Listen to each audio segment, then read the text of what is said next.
All right, we're live. Hello and welcome, and handing over to Vivian. Please go. Yes. Hi, everyone. Welcome to the Conversation Hour on Community Resilience and Sustainability with Maggie. I'm Vivian from the Movement Strategy and Governance team, the facilitator for the conversation today.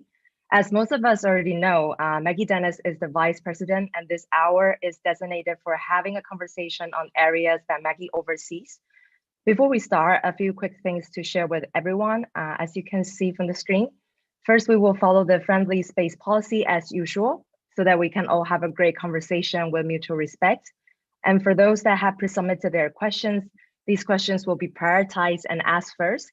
You can, of course, still ask your questions during this hour. We encourage you to leave them in the Zoom chat or the YouTube chat, and our colleague Cornelius and Nu will collect them. This will help us easily add them to the queue and to manage time. If there's not enough time to get to your question today, they will still be answered in written form afterwards. We have our colleague Oscar taking notes, and as usual, the notes will be published on Meta. I'm now handing over to Maggie for the opening. So how's your day, Maggie? Fine, although I gotta say it, my mom won't like it. I'm nervous, but I'll be fine. I am, as Vivian said, and hopefully most of you know, otherwise you stumble in here on accident, the Vice President of Community Resilience and Sustainability at the Foundation. That means it is my job to be mindful of what our communities need to succeed and how we can make sure that the community is able to persist in the face of the challenges that we will encounter. I'm here today to answer questions, to talk over issues that are of interest to you. And I guess with that slightly rambling introduction, Vivian, I will say, let's get going. I know we have some questions in the queue. Yes, thank you, Maggie. Yes, indeed, we already have some questions relating to Board of Trustee election, on trust and safety, and particularly on UCOC, and also on movement strategy. So first, we're going to the question on Board of Trustee election. The question reads, why was the new process added for the board election? And Maggie, I'm wondering if you would also mind sharing with us a little bit more about the changes as well for those that may not be as familiar with the election process.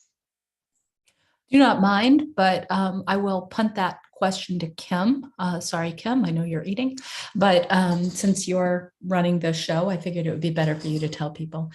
Anyway, in a nutshell, this year is the election that I think 2 years ago, I lose track of time, was the affiliate selected board seat. And we are looking for a way to make it more broadly community, but keep the affiliates carefully involved to make sure that we are reflecting the needs of the movement as a whole. Kim, sorry again for the interruption. Yeah, I was literally gulping. So fun. But yes, no, I mean, the quid of the question is this. No, we had the ASBS years ago. In the meantime, the bylaws changed. And also in the meantime, the board wants to have a clear intention about the selecting the trustees that are most needed in the board to complement the current skills and the current diversity in the team itself. So this is it's for these two factors that the proposal that the design that the board came up with, together with the elections committee and with help of the movement strategy and governance team, is a process that combines participation from affiliates as they were participating before, but having the last say through a community vote like we had last year. And it's an attempt to resolve several problems that just come up as we explore new ways. For instance, last year it was great that we had double of candidates than before, but then there was also a problem because people really had a hard time finding, ranking 20 candidates or 19 candidates. So this is why there was this idea of having the affiliates, give the affiliates the important role of shortlisting, as in, giving the affiliates who in general have a clear sense of regional representation and regional equity, give them a chance to shortlist candidates, 6, and then have the volunteers, the communities, rank these 6 candidates for then a last choice by the board. And this is really summing things up, the reasons for the changes in the direction of having a participatory process, but also a process that hopefully leads to have 2 new trustees that can contribute to the skills and can contribute to the diversity of the current board. Okay, thank you, Kim. I see that you have covered most of the things, and we do have a follow-up question if you would like to add more. The question says, this election process is complicated, so what can we expect next? Yes, Go for well, it, Kim. sorry, no, I don't know, Maggie, do you want to go for it? Or? No, you go for it. Like I said, you're more in the weeds with it than I am. Yeah, well, you know, I'm not a trustee, so I cannot, and not even the trustees probably can predict what will happen next, because as with everything, I think that we need to run this process, see what works, what doesn't, and then do better next time. That is one component, but also another component that that I think is worth highlighting is that the participation of affiliates this time is to honor the past, you know, the past participation of affiliates with the ASBS process. So I don't know if when the question mentions complexity refers to this or not, but it is not automatic that this is going to be now every time like this. So next time will be better, just like you know, there's an assumption that this time is better than it was last time, etc., etc. Okay, thank you, Kim. And at the moment, we don't have more questions on Board of Trustee, but we can come back to them if we have more. The next question is relating to trust and safety and regarding handling politically oriented disinformation cases. The question says, I'm under the impression that Wikimedia Foundation skews left, as does the movement. Therefore, I want to ask, what framework are there or should be there to manage staff bias in politically oriented disinformation cases? Should there be a policy of preferring the local community to deal with the matter or providing support to them instead of issuing foundation actions, assuming that local community is open to taking up that responsibility? Maggie? Okay, so let me start by a little bit of framing and backpedaling an apology. So I released a statement on Wikimedia L recently talking about a French disinformation campaign where I suggested that the community might want to review the community global ban policy because the UCOC doesn't address content. It does, which is pretty embarrassing for me since my team facilitated this.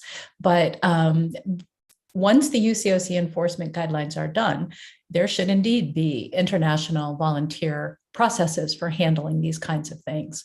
Right now, in fact, the community processed it first. In this particular case, whenever possible, we like to defer to community processes. Not every community has the ability to handle complex cases, and there are times when the foundation does need to help out, particularly in some of the instances of project capture that we've seen where large concerted groups come into biased content. In this particular case, that's not what we were seeing. What we were seeing was a much more confined group of editors who were easily discovered and addressed by the community itself. The trust and safety disinformation team's goal is to work with local communities, and they have done so already on several different cases, not all of which are as large or public as this one. In terms of the question about staff bias, well, I mean, bias, the question is talking about staff bias towards the left, also posits that the movement has a bias towards the left, which would mean that moving it to community doesn't necessarily remove bias, right? And the question is really, should our processes not be built to be agnostic as to content, a disinformation campaign is a disinformation campaign, whether it skews left or right. It is against our policies, which are built around reliable sources, for Wikipedia at least, not all of them, but reliable sources and neutrality. So can you remind me of the question? Was it posted here? Because I lose it as I talk. Sorry, Maggie, do you mean to repeat the question again? I feel like I've missed something. If you notice something I haven't answered, please tell me. No. Well, Oh, thank you. Thank you, Oscar. In terms of managing staff bias, okay, so there's a couple of things that we actually have in place for all of our operations work in trust and safety that helps with this. And one of the primary is different levels of review, different teams. So groupthink is an issue, obviously, no matter what your particular political leanings are. Trust and safety disinformation and trust and safety operations review cases, but they aren't the last people who touch it. Instead, the content that they work on, they put together their findings, and those are then reviewed by a variety of people, starting with lawyers, moving to me, and then moving up the executive chain. So that helps, although I realize that bias can be introduced, and we may continually stretch and search for ways to avoid that. Okay. Thank you, Maggie. Then we move on to the next question. We have a few questions relating to UCOC, and there's one relating to UCOC directly on enforcement guideline. So the question says, I hear there will be some revisions to the UCOC enforcement guidelines. What's the timeline for the enforcement guidelines revisions, and how can I get my viewpoints heard by the revisions committee? And will there be a chance to weigh in after the draft changes are made? I'm going to ask Stella, who is the manager of Trust and Safety Policy, senior manager of Trust and Safety Policy, to weigh in on that. Happy to weigh in. UCOC is my favorite topic. All right, so Vivian, if you could paste the question in the chat, I'm going to try and go through it and just answer it piece by piece. All right. So first off, hi, everyone. If we haven't met, my name's Stella. I am the senior manager of the Trust and Safety Policy team, currently located in San Francisco. My pronouns are she, her, and I'll get started with the timeline question. So currently, if we take a step back, the revisions committee, which is built up of community members from phase 1 and phase 2, are currently together going through decision-making exercises and digesting feedback from the community votes and discussions that happened during the vote. In terms of drafting, they will get started shortly. In order for community members to provide feedback and in terms of where to do it, my teammate Patrick Earley is going ahead and dropping some useful links into the chat. We have 2 discussions open on Meta, where we are asking questions of the community to reflect themes that were identified from the community-led vote. If you guys have any questions about the themes or what was identified, Rosie sent out an email on Wikimedia L identifying what those found themes were. I will drop the link to the Meta page for that, as well as the email subject line, so everyone can take a look. Patrick, I'll pass the mic over to you if I forgot anything, and then I'll also pass the mic on to Maggie if she'd like to add on. One thing I'll add is the part of the question about will community be able to discuss the revised changes and get feedback at that stage? And I know a lot of people find it easier to discuss these things when there's something proposed rather than being a bit more conceptual or abstract before they're proposed. And the answer, of course, is yes. And we'll be publishing a detailed timeline as soon as we can. We're just working with the board to make sure that we're all aligned on what the timeline should look like. But we'll definitely be having an open, facilitated period to look at the proposed changes that the revisions committee is working on and discuss them. So yeah, there'll be a good process there to make sure that, you know, whether you want to weigh in now, and definitely do if you have time and inclination. But if you want to wait until there's proposed changes, there will also be an opportunity there. But don't wait. The revision committee would love to hear from you now. It makes their job quite a bit easier to understand sentiment before they actually propose some changes. Yeah, I think that's all I wanted to add there. Just want to add a note that the board CAC also asked folks to take a look at the original policy, the UCOC policy, and one specific area of the policy that has brought up some criticism and some concern. And so there's a discussion open about what's known as the note in the harassment section. So I'll drop a link to that as well. We've got an open discussion on that. And that's about it. Thank you, Patrick. I do have just a little bit I want to add. So I don't know if all of you saw it, that after the decision was announced to do some revisions, there was an open call from an affiliate to avoid delaying unnecessarily actually getting all of this in process. I want to say I heard that and I respect that. We are wanting to make sure that the enforcement guidelines work for the community members who have to apply them, but we also do want to remain committed to keeping the process going.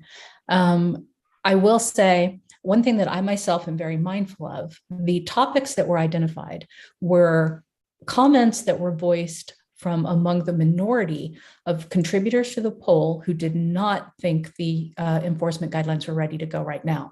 The majority of responders thought that they were safe to try as they were, but a significant enough minority identified concerns and specific concerns that we felt like it was well worth exploring them. I want to make sure that those people who were happy with the guidelines as they are understand that we're not assuming that that significant minority represented consensus. So come in, agree, tell us it is consensus, disagree, help find consensus, help make it as good as you can, because this is something that we will all be using to try to hopefully make a better run system. And again, we will be changing it going forward, but we need as good a system as we can to see how it works preliminarily. Okay, Vivian? Yeah, thank you, Maggie. And the next question is relating to the enforcement of the UCOC policy itself. So the question says, is the Universal Code of Conduct currently being enforced since the UCOC enforcement guideline is being revised? Is the UCOC still enforceable? Yes, so the UCOC was ratified in December 2020, I think. Stella, Patrick, is that right? Anyway, it was ratified February 2021, sorry. Okay. Anyway, it was ratified some time ago, and it has been operational since its ratification. It has been used by both community members and foundation staff in terms of addressing behavioral issues. I'm aware of some affiliates who have adopted it for their own spaces, even beyond the shared spaces we have, and it is operational. It is, for those of you who are wondering under what body, it's referenced in the terms of use that when the board passes resolutions that apply to all projects, users agree to abide by them, and this is such a resolution.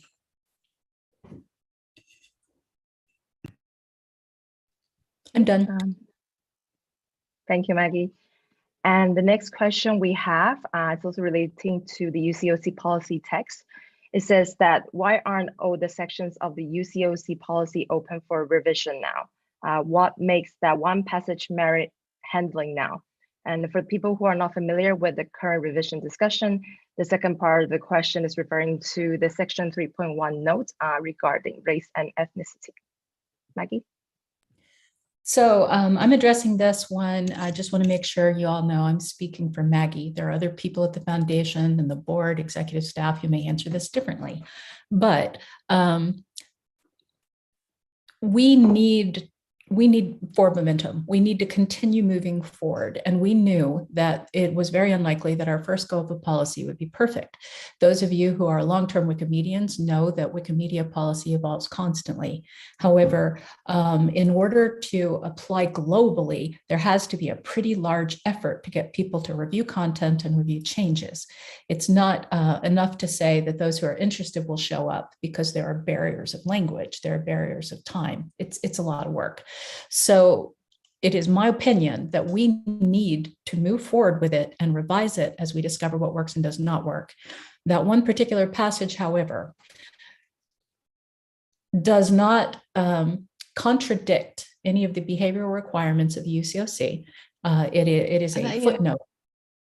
I'm sorry? Okay, I think somebody had a verbal hiccup. The one particular passage does not contradict any of the behavioral requirements in the UCOC or any of the recommendations for good behavior in the UCOC. And therefore, given that we have heard that this passage is harmful and distressing to people, its inclusion is contrary to the purpose of the UCOC, which is to make everyone feel welcome. So far, the comments that I've heard about the UCOC otherwise are more about application and how policies conflict or don't conflict, whereas this one is at core making people feel rejected. I do believe, by the way, I have to say, I know some of the framers of the UCOC, not all of them personally, but I know that their intentions were very good. Their hearts are in the right place. And I want to say that I can only imagine the difficulty of asking a group of people from across the movement to come together to create a policy which will have unanimous perfection. In fact, I know that it has not always been even internally unanimous in terms of what comes out in that policy. They are working towards consensus, not always unanimity, and they are doing the very best they can to create something that we can all abide by. I'm done. Okay, thank you, Maggie. And yeah, initially we do have a question also on how the drafting was done in previous phases. So the question asks, what was the process of writing the guidelines and the policies? Did the drafter of the committee have to unanimously agree? So I think, yes. Yeah, I answered that part, but how about Patrick and Stella? Do you want to talk a little bit more, either of you, about what the process was like? Yeah, I can talk only about phase 2. I just wrapped my first anniversary here, but Patrick, do you want to weigh in on phase 1 and I'll weigh in on phase 2? I'm pretty sure we're gonna have a lot in common, honestly. Yeah, I mean, the first step was just a lot of reading. And so, you know, our phase 1 committee took a look at policies all around the movement, took a look at policies outside the movement, took a look at policies that are popular in open source communities, and try to sort of figure out the landscape of that. And then we, of course, hosted a lot of discussions with communities about what they wanted to see and what they didn't want to see in a policy. And so I think, yeah, the first major labor for the committee was digesting a lot of stuff, and that's a lot of hard work. But from there, it was like a drafting process you'd see on Wiki. Start to throw out some ideas, bounce around with each other. As the text evolved a bit, folks sort of moved to different sections where they had, you know, more comfortable. They were more comfortable working on those areas, and so we saw the committee sort of form little subgroups to look at specific areas. But definitely, committee members brought different strengths. You know, some wanted to be the, you know, really get things moving, put some ideas out and bounce them around. Some folks wanted to be the second stage, be the sort of critical voice or the editor on what exists already. And yeah, a lot of deep discussions, and definitely not easy agreement on a lot of points. But I've been, you know, personally very impressed with how I think, because we are Wikimedians and we realize we can't just stop at disagreement. We got to find a way forward. That they did find a way forward with a lot of these issues. As Maggie says, it's not, you know, perfection is not a reasonable goal, but, you know, something that is usable and applicable and that can be, well, perfected, at least it can be improved over time was the goal. And I think they did get there. anything you want to add? Stella? Yeah, so I can speak a bit more about phase 2, and I'm going to sound a bit numbery, but similar to you, I am very proud of the work that the drafting committee did. We brought a diverse group of people from different parts of the world, such as Africa, East and South Asia, Latin America, and North America together to just talk through their different lived experiences on the platform and bring all of that together in a way to make enforcement feasible and cohesive. To talk about what Maggie just said, it's really difficult to bring so many global perspectives together in order to make sure we build something that works. So I think in terms of my role as a facilitator, watching all of these community members draft, it really was a joy of just watching so many different voices come together and make something and co-create a policy for our global movement. It went pretty akin to policy writing that I've seen at other places. I have been in policy for quite a long time. There was debate, there was research, there was bringing heads in together, facilitating for expertise outside of the committee. But overall, it was just a lot of really great team effort. I am finished. Thank you, Stella. And now we don't have more UCOC questions at the moment. We can come back if we have more later. So for now, we move on to movement strategy. So there's some question relating to movement strategy forum.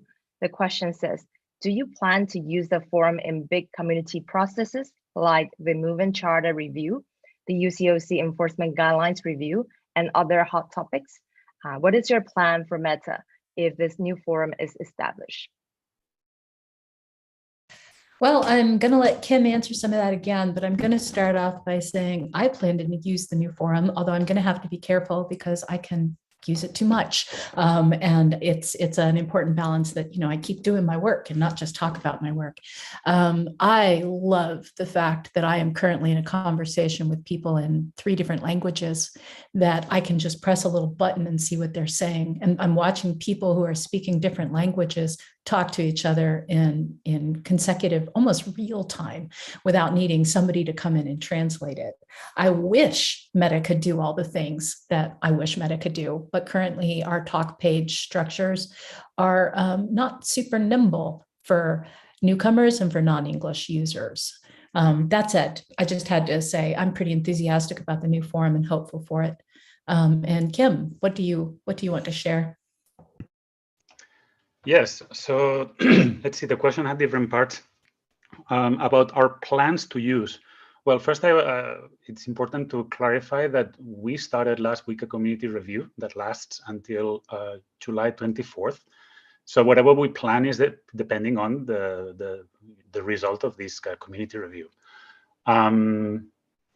Assuming that things go well and we continue using and developing this forum. Yes, of course. I mean, it is an important piece in the puzzle, and the reason to bring a tool that is not any of the ones that we are using now. It's to accomplish things that we are not able to accomplish currently with the communication channels we have. So the question was about big community processes. So this tool, this course, open source. An open source platform specializing on community discussions. It's designed for that, to host big community discussions.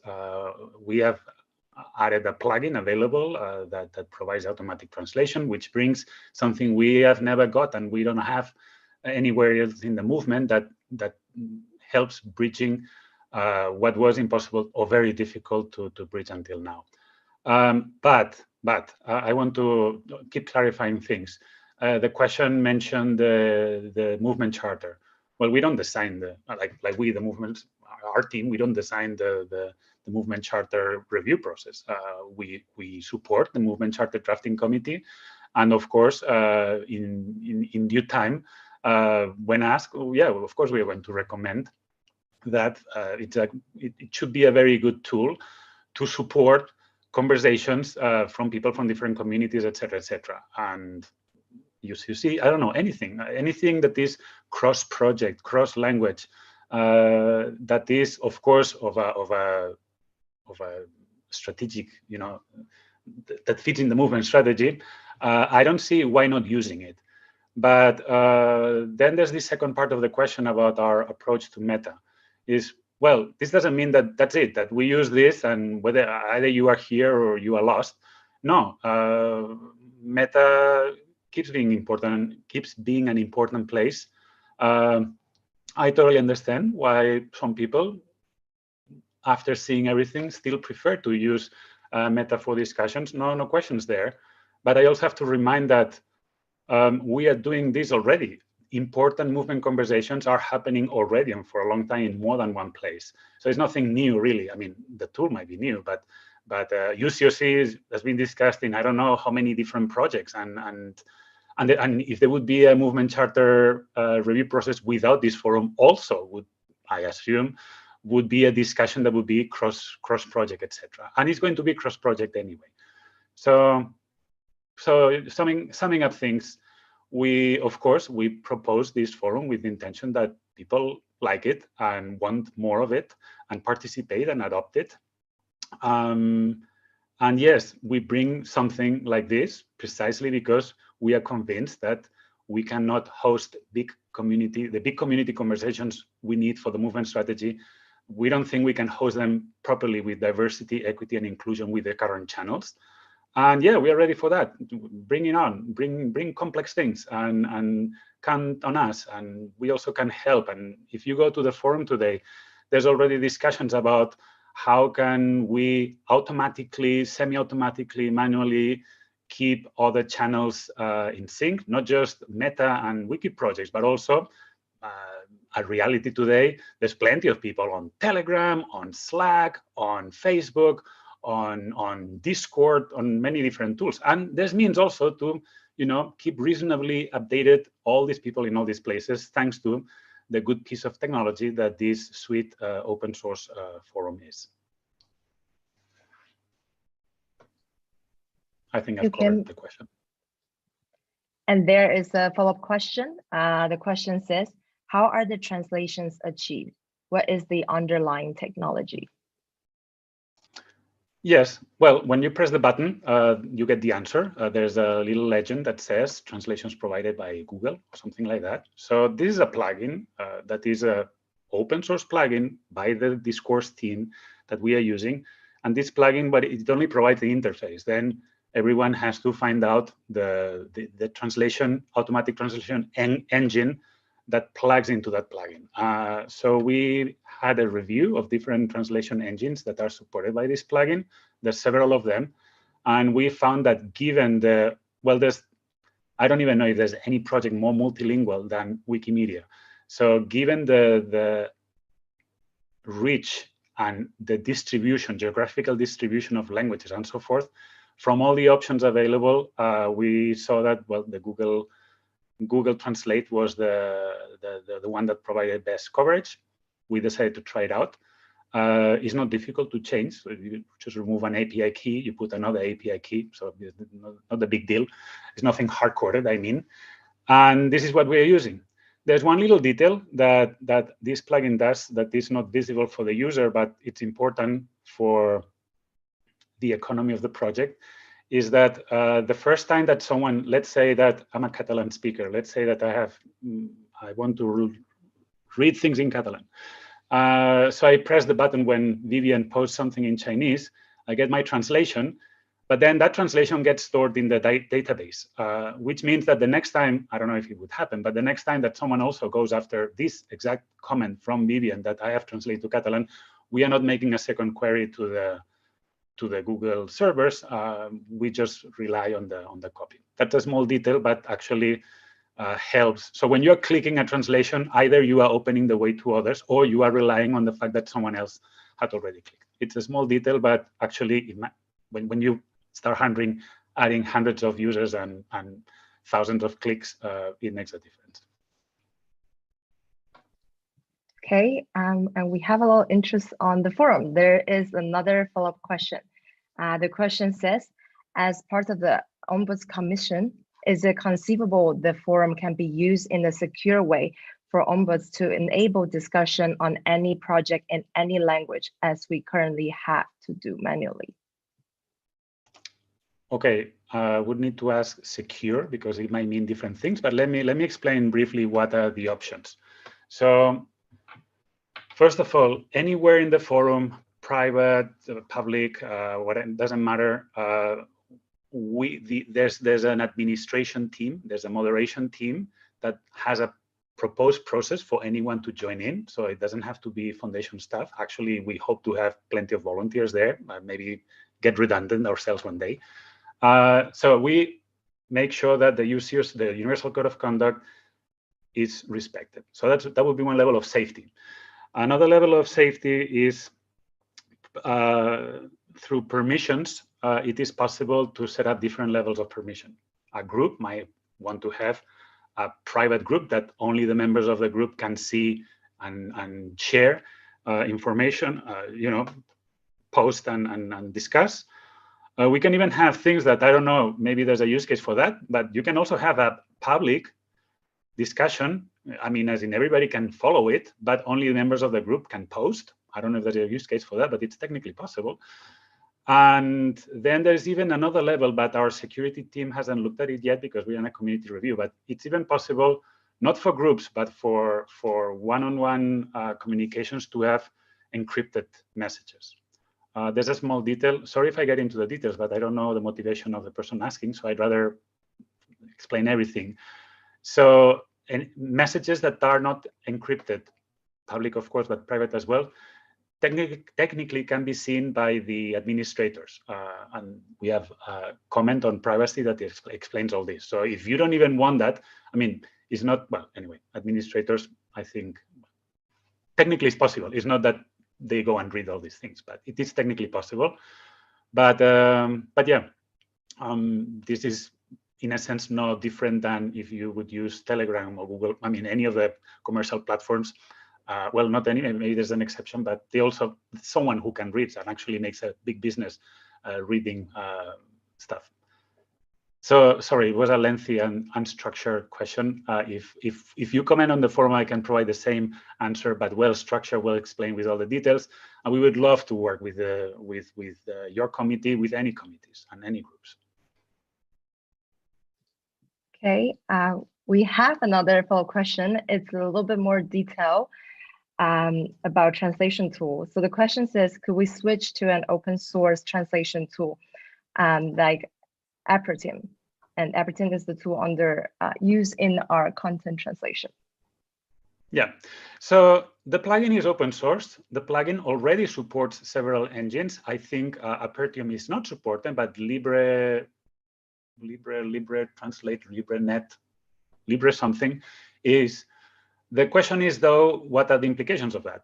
Because the coverage is not as good, the quality might not be as good. So technically, yes, but I think the interesting, personally, I think the interesting, and because everything is open source, we can even invest and make it support more engines or improve other things. One limitation that the current plugin has is that it can only support one engine. That's it. There's no two, only one. One possibility, I don't know, there's in the Discourse project, there's a request for this, is that it would support more than one engine. And in that case, you could say, for instance, Apertium, I know by experience that it is very good at translating between pairs of languages in Spain. For reasons, well, they are based in Spain. So, so in that case, imagine that we could define, look, for these pairs of languages, don't use Google, use Apertium. Now imagine that not open source, Yandex, covering also very well other languages, etc., etc. So imagine that this would be possible, but we are not there yet. Support the project. Let's get this community review approved, and then we can talk about further improvements to the platform. Right now, we are using whatever we have at hand. Thank you, Kim. And I see that Riska has a question to ask live. Hi there, everybody. So I'm going to talk about the emergency at Wikimedia process. As background, I'm a Czech user, amongst other things, I'm a Czech user on English Wikipedia. And this process was developed way back in October in 2010, at the instigation of arbitration committees, who kept encountering situations where there was a threat of harm to self or other people that was published on Wiki by a user. And then we needed to have a consistent way of dealing with that. And the trust and safety team, which was a very, very new team at the time, eventually it took this over and they developed a process that helped us a lot. And it sort of basically boils down to, the issue is that when you've got a threat of violence, they usually are time sensitive. You have to find the right people to report it to.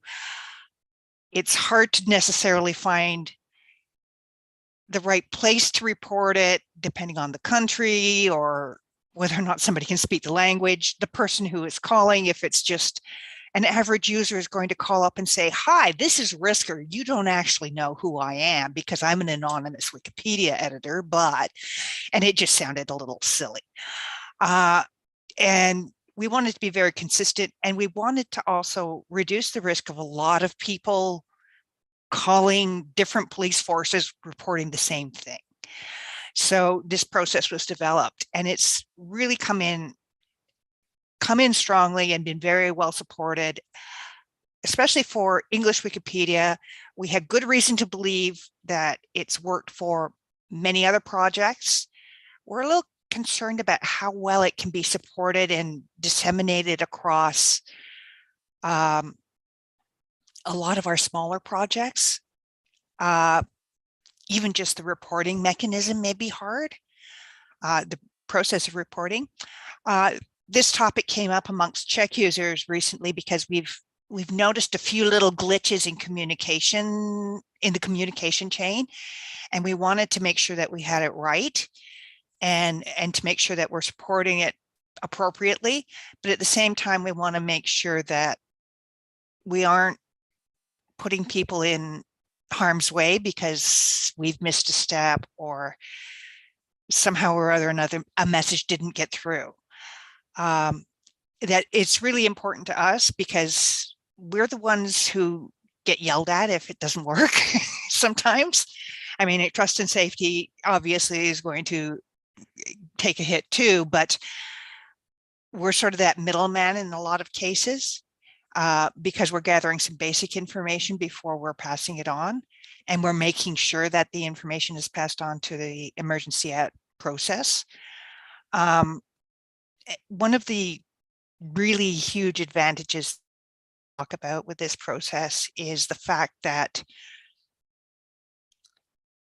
if you make a mistake in judging whether or not something is serious or not, and somebody gets hurt, it can have a devastating impact on the person who's made that decision. And it's one thing when you have a professional staff who has had received training to analyze whether or not something's serious or not, and has very good psychological backup support in place as part of their job. But it's really hazardous for those of us who are volunteers, who don't have that support system, who don't have that training to do it.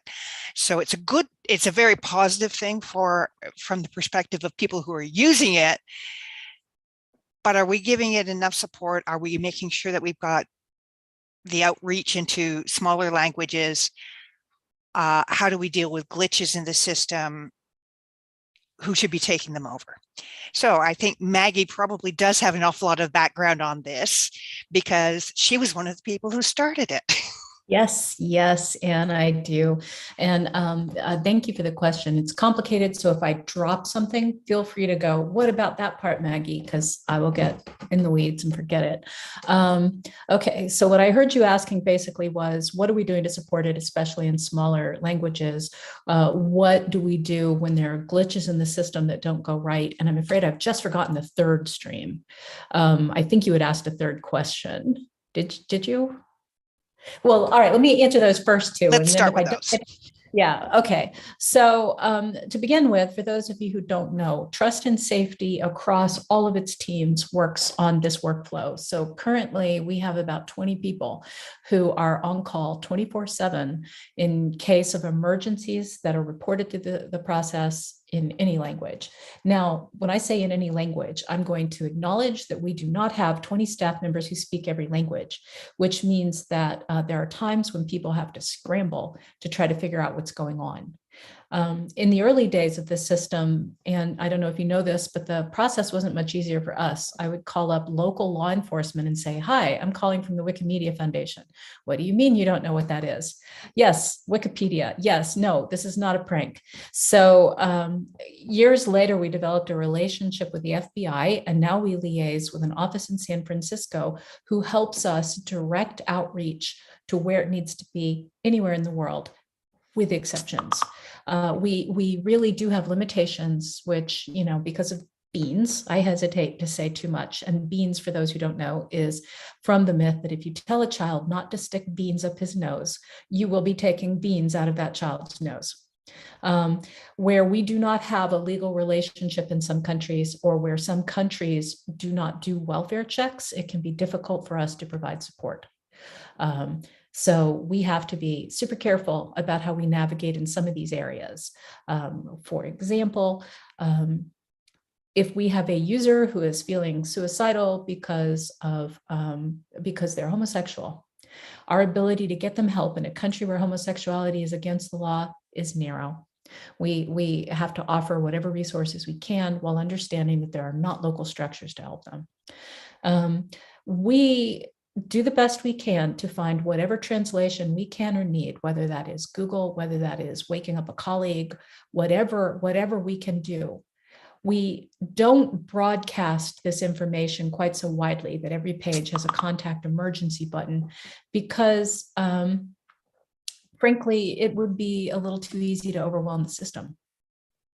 I don't want to talk about denial of service attacks beyond saying that we have had them, and we have had people who have deliberately set out to make sure that those who legitimately need help can't get through. So we try to rely on a network of trusted users. It's public information, but it's not as easy as anybody press it. And since we still also have people who will use it to say that there's a mistake in an article, I don't currently see a fix for that. We have explored outsourcing, like whether or not we could get people to help review these things from different languages around the world. There are technical challenges to that, because often this information is oversighted by the time they get to it, because often it's context specific, and we haven't been able to find a system that would allow us to bring in external staffing on a contract, say, that would help us with this. When there are glitches in the system, I want to know about it. Jan Eisveld wants to know about it because we want to fix it. To me, every glitch in the system is an opportunity to fix the system. So if something doesn't go well, which inevitably things won't go well, right? Something's going to go wrong with any system, because systems are made by people and people aren't perfect. If there's any glitch in the system, I want to hear about it. You can email me directly. You can email CA and they will surface it for attention. I take that seriously, and the team does as well. You're right, Anne, it is extremely emotionally heavy, this labor. When your actions may make the difference in saving someone's life or not saving someone's life, people take that very seriously, and nobody wants this to go badly. Did I get it all? I think you've hit the high points for sure. Okay. And you identify some of the issues that we had identified in our check user discussion. You know, as often happens in mailing lists, it started with a specific example, but devolved into general discussion and points of issue. One of them is, you know, for those people who live in countries where there are mandatory reporting laws for certain things, especially threats of self-harm. How can we best support them? I recognize there are countries that are the other way around and are going to do absolutely nothing if you report those things. But there are some countries that have a mandatory expectation of reporting for anybody. And how can we work with those people so that they can still work within our non-disclosure agreements and our privacy policies, but still meet the local legislation? That's a really interesting question. And that sounds to me like a policy gap. I mean, my first thought when you were talking was, well, we don't stop people from reporting themselves also. I mean, you're right. We don't want everybody reporting the same incident, but it is not uncommon, especially say for the German community who has a very well-rehearsed system to report something and let us know, and then we provide what additional evidence we can. But where there's private information, that is potentially a different matter and something that I think probably we would want to talk to a lawyer about. Do you mind following up with me on email? And I don't want to be like secretive about all this, people. We could talk it all through here, but I only have a few more minutes and I know there's a few more questions in queue. Yeah, no problem. I can very happily do that. Thank you, Anne. Appreciate Thank you. it. Thank you, Anne. Thank you, Maggie. So the next question is, how does the trust and safety team choose the people the team deals with to ask about an issue or request clarification about an issue or people?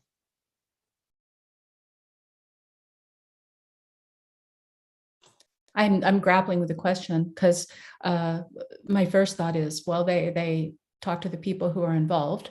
However, I mean, without more context, it's hard for me to answer further. So I could guess that what we're talking about is right to privacy versus transparency, but I'm not sure.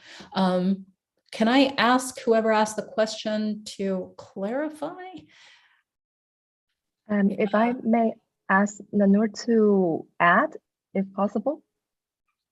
Okay. And while she does, I know there's at least a few questions that were pre-submitted. I'd love to be able to get to those. In fact, one of the people who pre-submitted it is in the room, so very much want to reward that time. If you can pick up from the queue. Yes.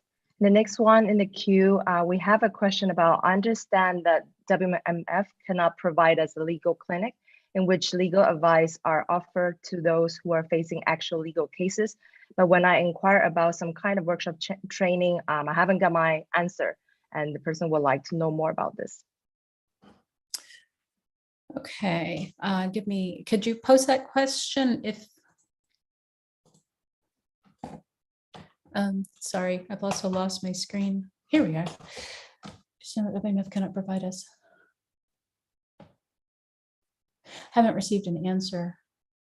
Don't know who you posed the question to. At one point in time, legal used to provide generalized information about legal topics on Meta. It wasn't workshops or training for people who are facing actual legal cases. It was general information about like what is copyrighted, what is not, how fair use might apply. I suspect that offering workshops or training to people who are facing actual legal cases will cross the line into an ethical issue for our lawyers. Our lawyers at the foundation are only allowed to represent the foundation. If they represent users, then that's a risk to the movement's resources because it opens us up to potential for lawsuit. What they do right now, okay, not seeking legal advice, good. I will just quickly add, what they do right now is there is a program where people who are prosecuted for valid actions on Wikipedia may receive legal fees and sometimes even referrals to local lawyers who can help them. In terms of not seeking legal advice, but just looking for workshops and training, there's probably just a challenge with too much work and not enough people to do it. Our legal team has grown a bit, but you have to have specialized knowledge, especially in legal cases around the world. I myself really hope that once we've created this global system that we're working in with the regional hubs, we may be able to actually have some sort of a regional training ground for people, because particularly that the rules on Wikipedia may differ from local rules, just like Anne mentioned with the emergency system. You can be completely compliant with policy on Wikipedia, but out of policy in your local legal minefield. So I don't know that there's currently the capacity to offer that kind of workshop or training, but I hope that it is something we will be getting to within the next couple of years. And I am always open to hearing more ideas or questions or information about this. So Apple, if there is a specific topic area that you think is a priority, I would love to hear from you. I can just add a little bit here because Apple, who lately we are meeting in all kinds of channels, hello. So they asked this question and I asked around. So the global advocacy team is trying to get a good answer to you. This is all I know. So yeah, just that you know that we're trying to get a good answer, but yeah, this requires some preparation. Right now, there's nothing ready. Thank you, Kim. And we have a next questions back to movement strategy relating to grants. The question says, there is a discussion on how to balance movement level oversight with agility, whether it would be better to have a community approved framework in place first, such as the Global Council, before starting on the implementation of initiatives which are about structural changes to the movement, or whether it's more important to experiment with implementation in the spirit of recommendation 10. So the community governance decision can be informed by experiences from those experiments. Do you have any thoughts on that? I do. Much like it is my thought that we really need to get the UCOC policy and framework in place in order to test how it will work. I really think we need to start testing a lot of these things if we have any hope of meeting our movement strategy goals by 2030. I don't think that any one group, including the foundation, should be taking ownership of deciding how some of these things are done. I think we should be working together. I think pilots are a great idea. I think tests and evaluation and evolution. So I think that it is important that we respect the movement charter, the Global Council when it's created, but I also think that it is important that we not just push everything down the road until that group is ready to start doing this work. It will be better for them and for the rest of us and for our ability to reach these goals if we keep moving and refining as we go. Can I add one bit? And I know we are almost at time. I also want to have the observation that a community-approved framework wouldn't appear instantly either. So we have the Global Council, but for that we need the movement charter, but for that we needed the process for the movement charter. Then if we would add a community-approved framework, there would be also another discussion about how to get there.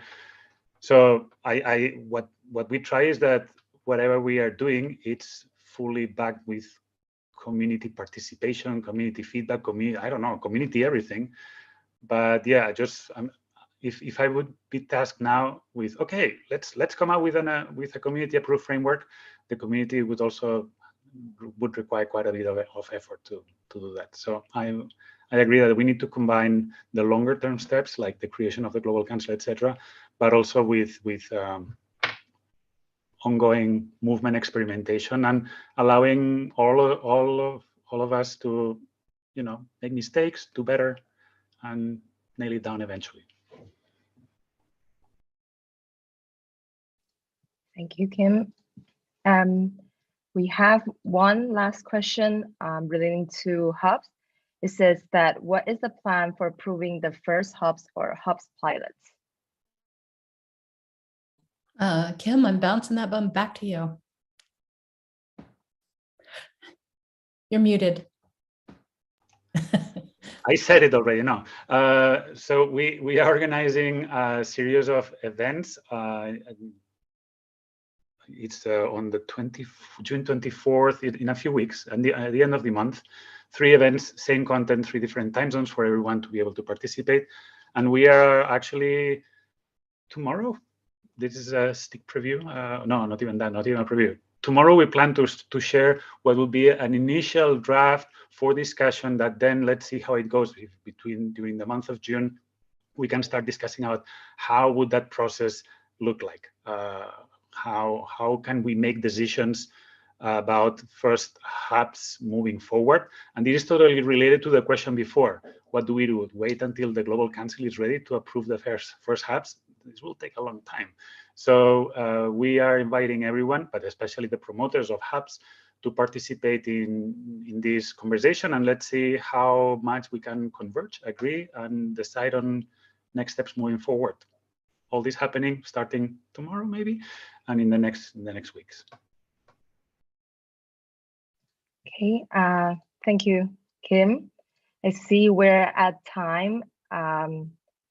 So I'm handing over to Maggie for closing the conversation. Thanks, y'all. I need to say something more eloquent than that. I really do appreciate the people who submit questions, the people who come.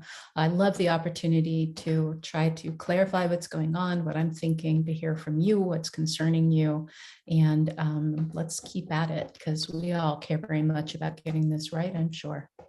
Thanks. And thank you to everybody who supports me in doing this, because this is hard work, y'all. Vivian, you are great. Thanks. And thanks, Cornelius and everybody else.